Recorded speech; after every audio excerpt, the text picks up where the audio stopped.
let's just go to that desiccated old weirdo in the White House. Cut number 1. Well, if you notice, a lot of places people don't have to wear masks.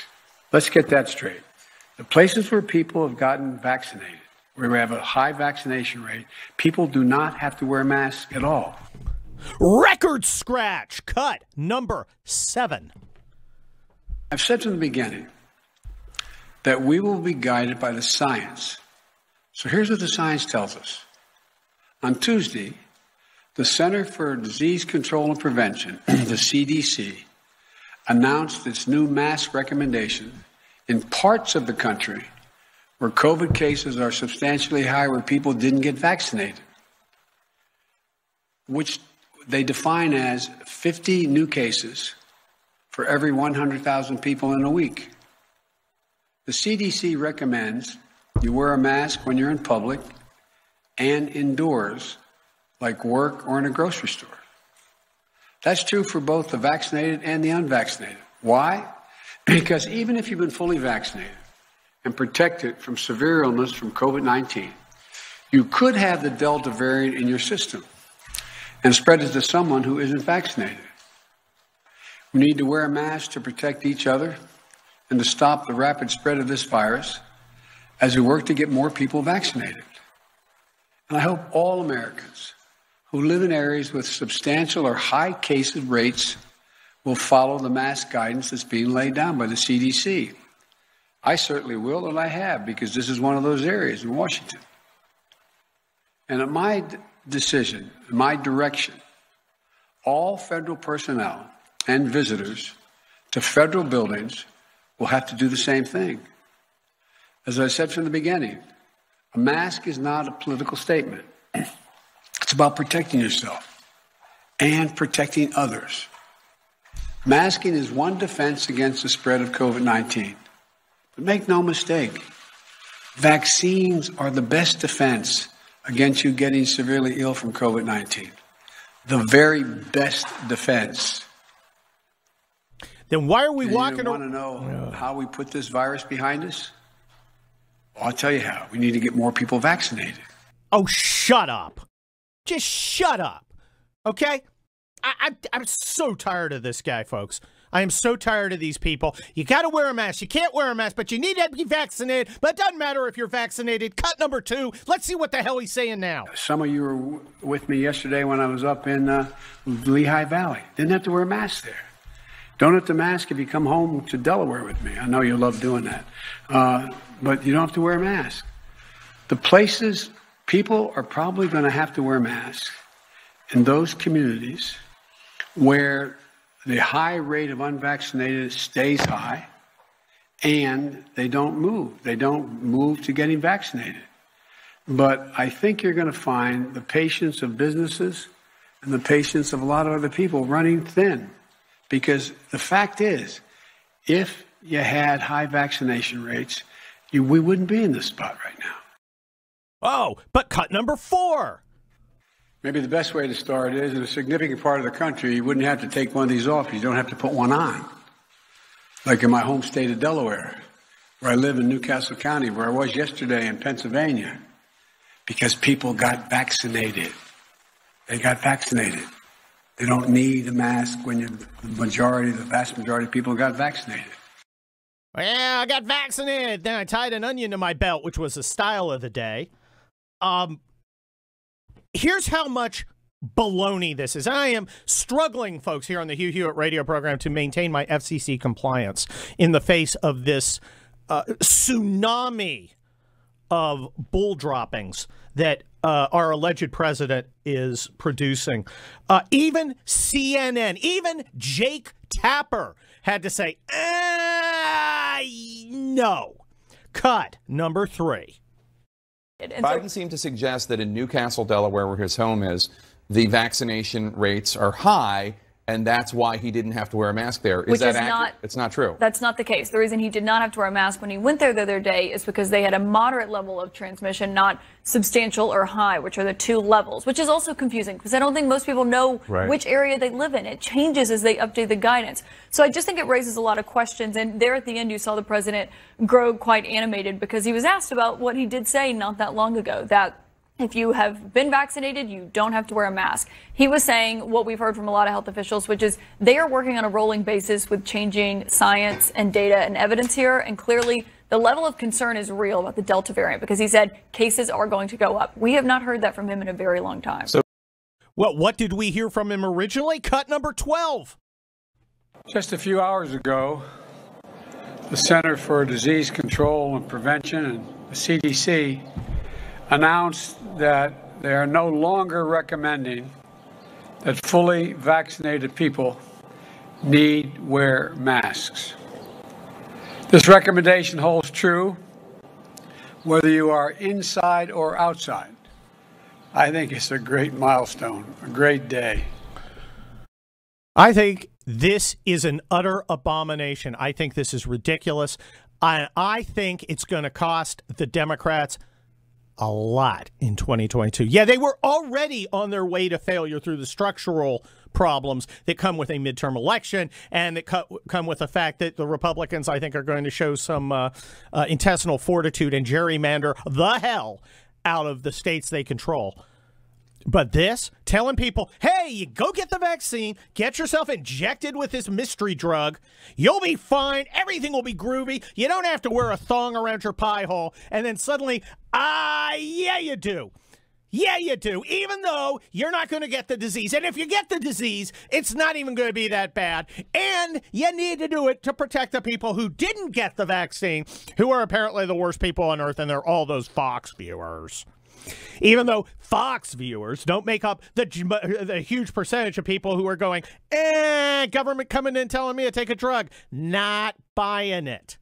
Okay? Many people in the minority community, for good reason, are suspicious when the government comes and says, I got an injection for you. If you've ever heard of the Tuskegee experiment, where the government allowed rural black men from Alabama to suffer with syphilis for 40 years because they wanted to study the effects of syphilis, even though we're well aware of the effects of syphilis and always have been. A couple injections of penicillin could have saved these guys and the people they spread it to. So you ask why some people are vaccine hesitant. History of government abominations like the Tuskegee experiment, a dark stain on the pages of America's history. But also, when you've got this desiccated old weirdo up there saying, hey, you don't have to wear a mask anymore because you got the vaccine. And then he turns around and it's, yeah, you got to wear a mask even if you had a vaccine. And there's no recognition that he's changed. It's like they don't owe us an explanation. It's just wake up in the morning, find out what your instructions are, and forget whatever happened before. And there's a cut somewhere, and I'll find it for you, where Peter Doocy asked, hey, Mr. President, did you say we don't have to wear a mask? Did you say that? No, I didn't say that. Never happened. East Asia was never at war with Oceania. Now, look, I understand if you're a Democrat and you assume all your supporters are idiots. I get that. Democrats understand their own base, but they don't understand us because we remember, folks, we know what we've seen. If you wanted to create an environment for vaccine hesitancy, and I actually took the vaccine, even though I had the disease, for reasons that had to do with my personal situation in consultation with conservative doctors. So I'm not an anti-vaxxer. If you want to create vaccine hesitancy, this is what you do. You lie to people. You lie to people, and you refuse to be accountable. You lie to people and refuse to admit you change your story and don't be transparent. That's what they're doing. That's what this desiccated old freak's doing. I'm raging here on the Hugh Hewitt radio program. I'm guest host Kurt Schlichter, unmasked and free and unleashed. Stick around. Oh, yeah. The dulcet tones of Barry Maguire from 1960-something, Eve of Destruction. Also, the title of a new article by a great friend of the show and a fellow host, Jerry Hendrix. How you doing, Jerry? Good morning. I'm doing just fine, and that didn't sound at all like the Clash or the Ramones. So I'm glad that I was able to inject some other alternative forms of music into the show bumper series. Well, look, we had an exchange last night, Jerry Hendrix, on the Twitters where I offered you a punk cover version of Eve of Destruction, which you rejected unequivocally. You said, I will have nothing to do with this. Before we talk about your articles, which I think are extremely important about the devastated United States military, as you know, we're going through another seizure of COVID mania. We had Lloyd Austin, our purported Secretary of Defense, coming down the stairs on an airplane on some foreign visit, wearing a mask and a face shield and fist bumping people, and it was just ridiculous. What is the effect of this mask mania, this COVID pandemic paranoia, both on our military personnel and the perception of our military by our many, many enemies? Well, yesterday I noticed that video of Secretary Austin coming off with the mask and the shield, and of course there was a lot of derision that went along with that at the time. And then I subsequently did see that was actually the local government requirement there. I believe that was in Vietnam when he did that. So there was a local standard that had to be met there. But it didn't. This is an American. This is the American Secretary of Defense. He should do damn well pleases, and that in itself is an important message. When you start conforming to things that are undignified, that kind of shows submission, doesn't it? Just throwing it out there. It was Vietnam, and we're very eagerly hoping to build our relations back with Vietnam after the last 50 years of history with them. They're going to be a key ally and partner dealing with China going forward. So, but that was a local standard. But to come back to where we're at here in the United States, I'm hearing that we're looking at masks back inside the large public gathering areas like the Pentagon. Although I did see a notice last night that said that the Pentagon will ask military members if they've been vaccinated, and then perhaps not require those who have been vaccinated to wear the mask, et cetera. I think there's a lot of confusion going on. I mean, Kurt, you went to Desert Storm. I deployed to Saudi Arabia shortly after you did. And, you remember those big anthrax vaccines that we had that left these huge lumps in our arms for years, afterwards. Vaccination is sort of a standard, but we were all given the chance to say no. And if you said no, you left the military service at that time. I think that the vaccination issue, I've taken a lot more vaccinations than most people. Me and my family have made choices to take our vaccinations. But, it's a personal choice, and I respect that as a personal choice.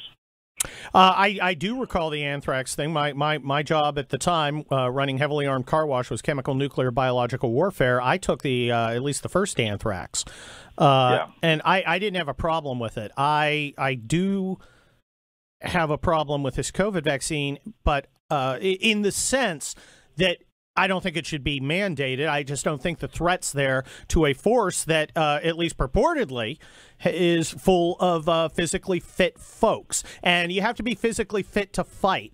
And your recent articles have pointed out that maybe the United States military is not as ready to fight as it should be. And I got to tell you, I read them and I was scared. Tell us a little about your latest. Well, the Eve of Destruction essay, which I did in National Review, took on this report that came out from Representatives Cotton, Gallagher, Crenshaw, and Banks, where they looked at these interviews of a series of about 70-plus current and former naval officers and enlisted, looking at the fighting culture of the Navy surface force. And I read the interview or the final report very carefully because they're covering the time period which I served, the last 3 decades. And there was nothing in the report that surprised me. It showed that we had a decline in sort of the fighting spirit, the ethos of the surface force, that the maintenance and the training requirements associated with the surface Navy had declined or been compromised, and that these contributed to both the 2 collisions in 2017 as well as the surrender of the 2 riverine boats in the Arabian Gulf. Oh, don't get me started on that. Yeah, the burning of the Bonhomme Richard, which is the loss of $1 billion asset that will cost us $3 billion to replace. And by the way, the Navy announced yesterday that fire was caused by an act of a seaman apprentice, an E2, apparently was the cause of the start, and court-martial charges have been preferred against that individual.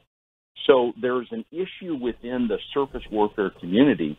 And the thing that was interesting about the report is that it said, hey, look, these issues didn't exist in the naval aviation community or in the Navy submarine community, which have very clear standards for training that are associated with them. But the surface force had lost those standards. Well, Jerry, as I understand it, Jerry Hendrix, and you were a Navy captain, so you understand the importance of this. They were commissioning surface warfare officers. That is, the people who drive boats. My dad was one, and they send them out to the Navy, the big Navy, not without any additional training, with a bunch of videos, and they're supposed to learn on the job. And apparently that has been a utter disaster. Yeah, so in 2003, in some sort of a strange drive for efficiency, which I ascribe to sort of the impact of Deming's total quality management on the Navy, which there was a huge move at that time to make the Navy more efficient. And efficiency just means lower cost. But yeah, we used to have a 6-month school in Newport, Rhode Island, that all young junior officers who are ship drivers would go to learn their basic skills. And we took that school away, and we had these officers report to their ships cold, but we gave them 23 CDs where they would fire up their computer, pop them in, and start reading their CDs while they're doing on-the-job training driving ships. And we found that was utterly a disaster, that, training and readiness fell off on these ships. The COs who got those young JOs that had no training were burdened with these larger wardrooms of untrained officers, and there was just less and less time to actually become good at it. And what's odd is that those JOs in 2003, those are your commanding officers of the Navy surface ships today. Oh, great. Yeah, exactly. So you're seeing this downstream impact of these previous decisions at this time when we all thought, hey, I can find a way to do more with less. And so that's what we asked of the surface community until essentially we broke it. And that's what we recognized in 2017. Now, it's important to understand, I think we've recognized that and we're beginning to repair that damage. We're trying to make sure that the ships are maintained, that there's time for training, and junior officers are, in fact, going to sort of ground school. Well, Jerry, I've got to disagree with you here. I heard CNO, Admiral Gilday, get up there and defend squandering valuable time on ridiculous faculty room indulgences like Ibram Kendi's idiotic books. He didn't look like a combat officer to me. He looked like a political hack, and it was a disgrace. And frankly, my feeling is fire everybody 07 and up and invite a few back, because I think it is that bad. We have ships slamming into each other. We have ships catching fire. We have junior officers surrendering their command without a shot. And I don't see relief from the bottom to the top of the chain of command afterwards, because if it was President Schlichter, I'd relieve everybody. I'm furious because I think, and I'm just picking on the Navy. I could pick on my beloved Army too. It's General Milley's no prize, but look, I think for decades we glided on the amazing legacy of surface warfare from World War II, and it came back in the 80s under Reagan in the Cold War, and you're absolutely right. It has declined, and I don't think the present leadership, which is always talking about our excellent military, it ain't excellent anymore. I think we lose to China. What do you think?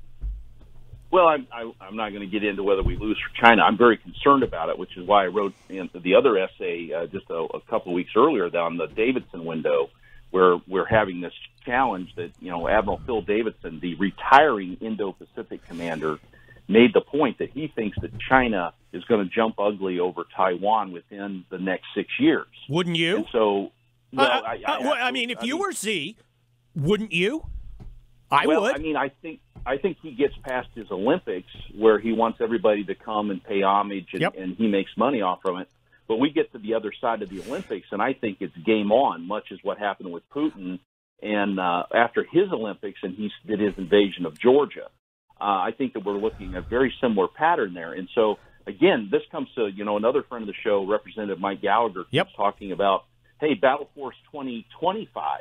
What are we going to do to grow the Navy and make us more combat ready in the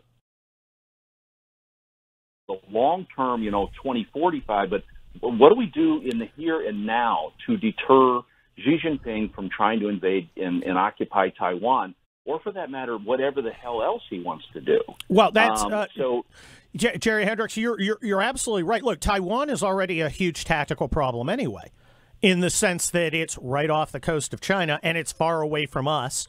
And we don't have a lot of bases really close. We don't have any bases on Taiwan. So we're operating forward. And the Chinese are focusing, quite rightly, strategically, on area denial. That is, keeping us out of range of Taiwan to be able to have effects on the enemy coming in. Combine that with the fact that the Taiwanese have not done what they should do, which is turn into a little Switzerland, where there's a rifle in every house, and the minute the Chinese land, they're going to get shot at from behind every blade of grass. So I see a huge tactical and strategic problem, and I don't see a military that's taking it seriously right now. What do you think? Well, I mean, I think that we have to increase our defense spending. That's what I said. There was a commission that came out in 2018 that said you got to increase defense spending 3 to 5% year over year for essentially the next 20 years. And we're not doing that. This last defense budget was disappointing in the fact it was sort of unserious. We were only going to build 8 new Navy ships when really we need to be building at least 12 a year. Now you've depressed me, Jerry Hendrix, but go read his stuff at National Review. It's important. And it's important that you keep listening here on the Hugh Hewitt radio program. I'm guest host Kurt Schlichter. Stick around. I'm going to bring on a friend, Ned Ryun of the American Majority and the author of the great new novel, The Adversaries, about the Battle of Bunker Hill. Hey, this isn't just hey, read my friend's book. It's a good book, folks. You should get The Adversaries by Ned Ryun. Ned, I think Ned's gone. So I promote Ned's book, and he's done. He just hangs up. He's just gone. What is going? The question I'm going to ask for Ned, if we can ever get a hold of him, is what is the effect of this? Ned, are you there? I am here. You have been more damn. Yesterday we went the full Grinnell.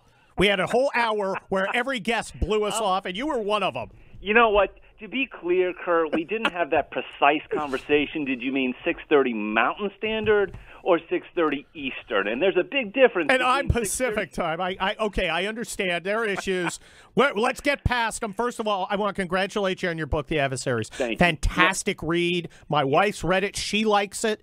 I learned stuff about Bunker Hill that I didn't know, and I incorporated into my own book, The Split, which is the #1 military thriller on Amazon right now. So this is a festival of log rolling between us. Let's get out of the way. Go buy The Adversaries from Ned Ryun.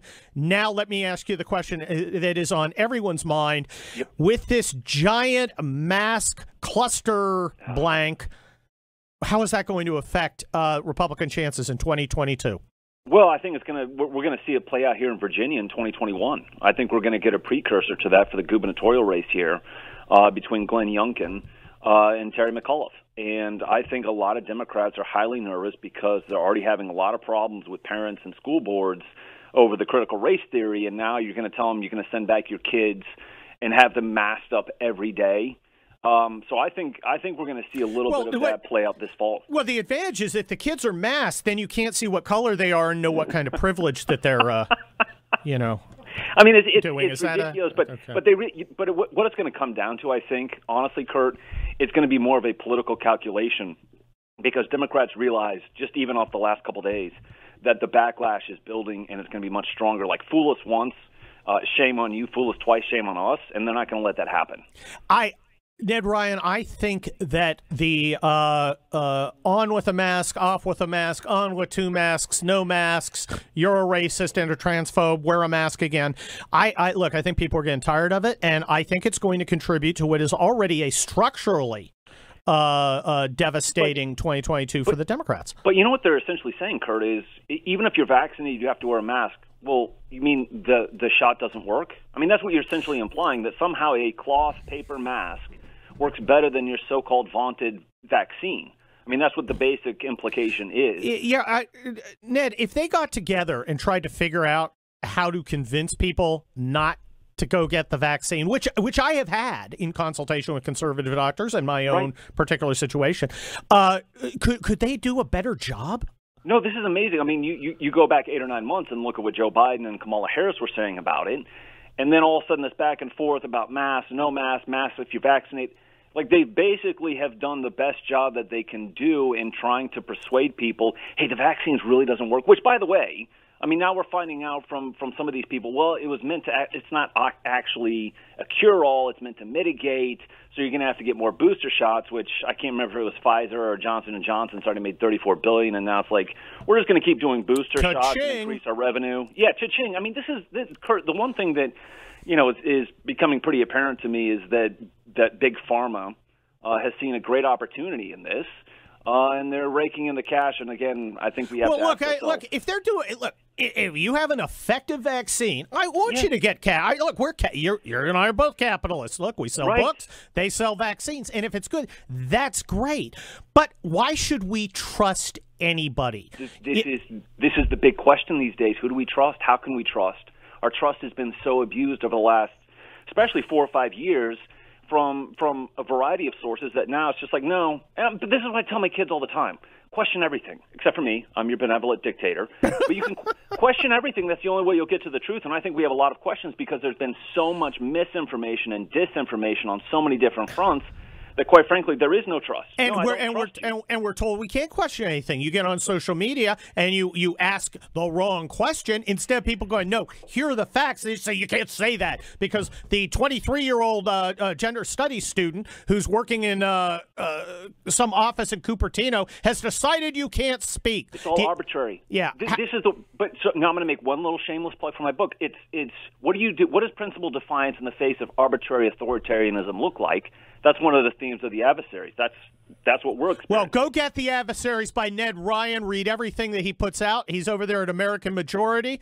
Stick around here on the Hugh Hewitt radio program. I'm guest host Kurt Schlichter. We got another couple of hours. I am Kurt Schlichter here at the Relief Factor studio at Dark 30. I am senior columnist for townhall.com. I am a noted Los Angeles trial lawyer. I am a retired United States Army colonel. I am the author of the #1 military thriller on Amazon. At least it was last night. The Split, the 6th in the Kelly Turnbull series of conservative action novels that feature guns, liberal bashing, and more guns. You need to go get it. And I've got a guy with some eerie parallels to me coming on. He's a United States Marine. He is the author of the Logan West series of novels. His latest is Amira. We'll talk about that. Matt Betley, how are you? Let me give you a briefing. Yeah, I'm doing really well.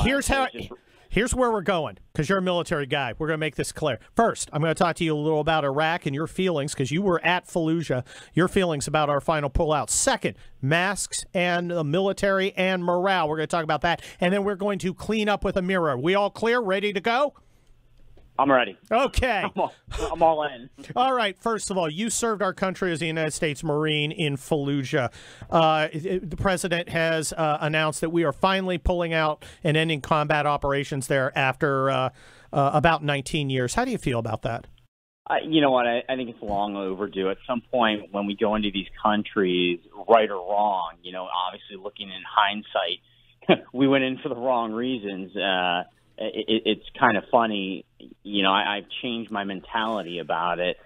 When I went, I was enthusiastic. I couldn't wait to get over there. I couldn't wait to put my training into practice.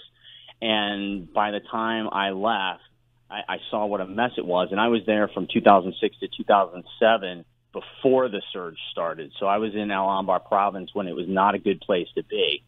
And now here we are all these years later.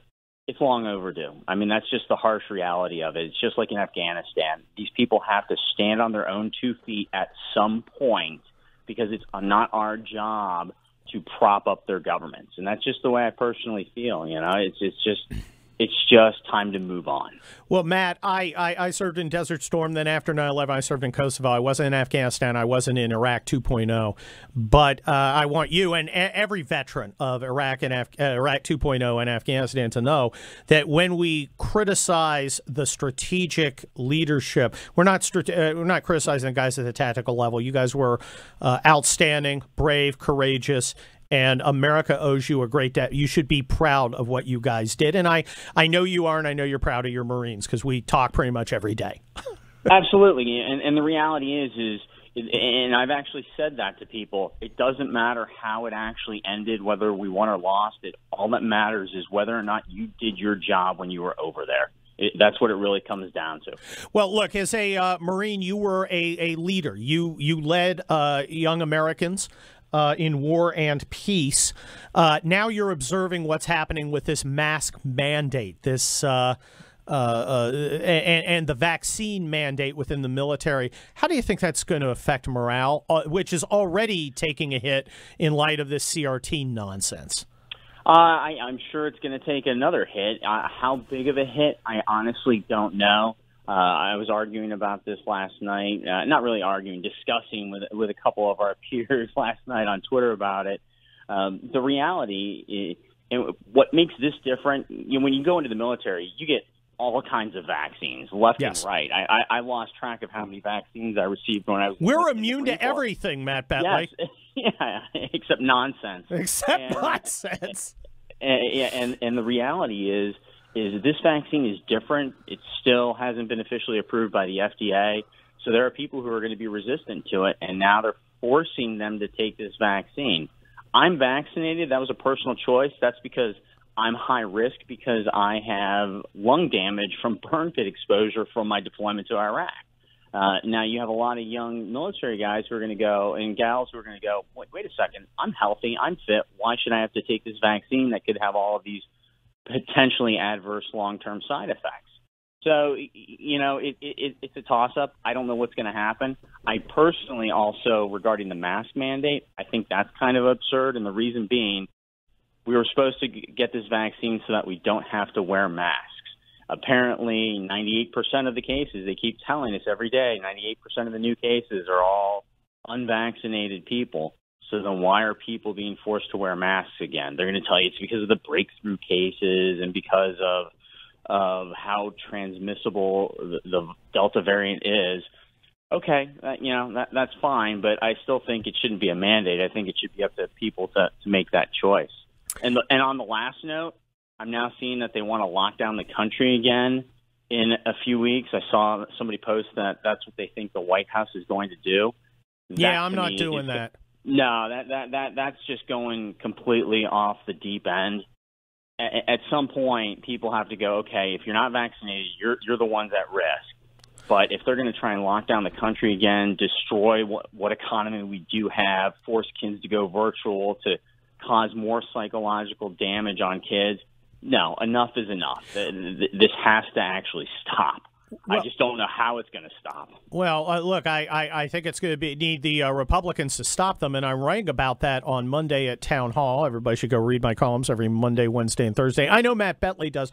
Look, Matt, in the military, the fact that a lot of soldiers are not listening and not believing their senior leadership is a huge indictment of the level of trust our troops have in their senior leaders. I think that's kind of mirrored on the outside. Normal Americans look at Joe Biden, and he's changing up his positions on masks. The way a Wellesley sophomore girl from a Connecticut suburb changes her preferences during the senior year. It is. it is, you know, when I was a commander, you know, I need to establish that bond of trust. Ideally, it would be, hey, Colonel Schlichter and Sergeant Major Flannery say that I ought to take the vaccine. They're taking it. I'm going to take it. That's what you want, and that's not what's happening. I think it's saying our troops are looking at their leadership and saying, I don't trust them. And if you look at what happened with Milley and Gilday and all the rest of them and their garbage CRT fetish, I think it's a very dangerous situation where the troops do not trust their leaders. Well, I agree. For years, I've always said political correctness destroys everything it touches. Yes. And this whole focus on wokeness and diversity and inclusion, when you're actually taking away from focusing on real strategic and tactical level missions of war, of course, the troops are going to then have complete no confidence in their leaders. And that's what we're seeing. So it's like you said, when there's no leadership, there is no morale. It's just the way it is in the military. But this administration and these current generals and flag officers in the military, they've opened that Pandora's box by being on social media, by attacking journalists they disagree with. They did this, and now it's the bed that they've made.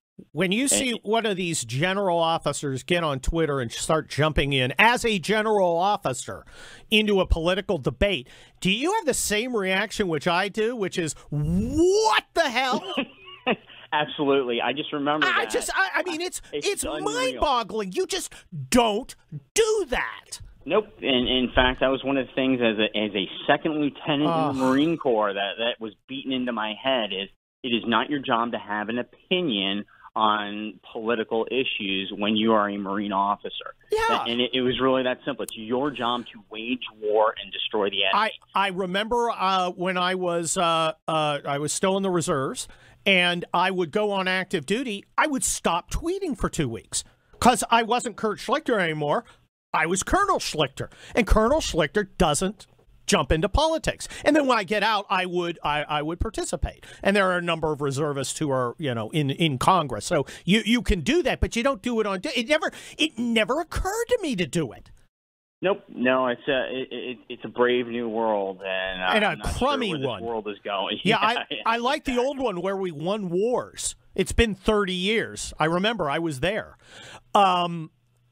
Matt, let's shift up. You are right. You have just put out a new novella in the world of Logan West in its the Logan West universe. Tell us a little about Amira and where we can find it. Absolutely, Amira's available on Amazon. I wrote this book. My first 4 books in the Logan West series were from Simon & Schuster. I have one of the fan favorite characters named Amira Cerrone. She is actually an Italian-Ethiopian former assassin for the CIA, and I got more fan mail about this. Yeah, exactly. I got more fan mail about this character, so I started out writing this short story turned into a lengthy novella. And go get Amira on Amazon and everything by Matt Betley. Stick around here on the Hugh Hewitt radio program. We got a lot more time together.